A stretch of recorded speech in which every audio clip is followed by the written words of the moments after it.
Jean-François Copé fait confiance à son flair politique. Il s'est dit qu'avec l'affaire Leonarda, conjuguée avec l'affaiblissement de la gauche, du gouvernement et du président surtout, il y avait une opportunité, une fenêtre de tir qui s'ouvrait pour lancer sa proposition choc, une proposition dans la veine de ce qu'il appelle la droite décomplexée. Il s'est dit aussi que l'UMP, grosso modo, était à peu près rassemblé derrière lui sur cette proposition de supprimer l'acquisition automatique de la nationalité pour les enfants de clandestins. François Fillon en avait parlé dès cet été, Xavier Bertrand, Laurent Wauquiez, son raccord. Enfin, il s'est dit qu'à 5 mois des municipales, il était totalement en lien avec la base UMP, toujours demandeuse de durcissement. Il faut rappeler que cette proposition, Charles Pasqua l'avait faite dès 1993.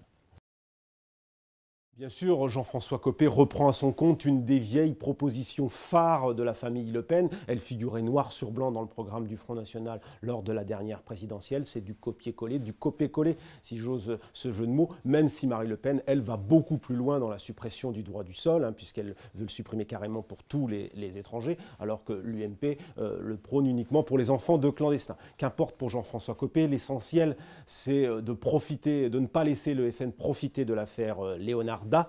Jean-François Copé veut pousser son avantage, et même si on peut s'interroger sur l'opportunité de le faire maintenant, le timing n'est peut-être pas le meilleur. Il y avait peut-être mieux à faire pour l'UMP, notamment laisser la gauche patauger dans les suites de l'affaire Leonarda.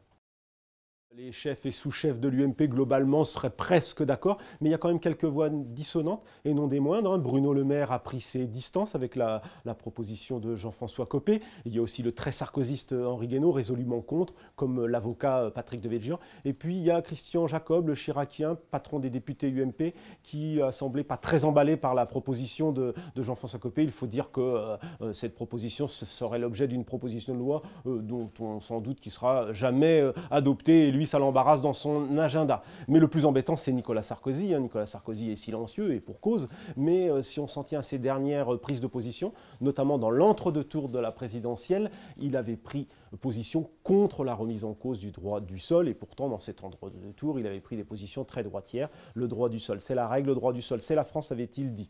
Alors si on fait le compte avec la remise en cause des 35 heures, la suppression des 35 heures, repousser l'âge légal de la retraite à 65 ans, l'UMP de Copé et Fillon est de plus en plus en rupture avec Nicolas Sarkozy, qui bientôt ne va plus reconnaître son ancien parti, à moins que lorsqu'il revienne, s'il revient, il prenne des positions beaucoup plus droitières que ses anciens compagnons.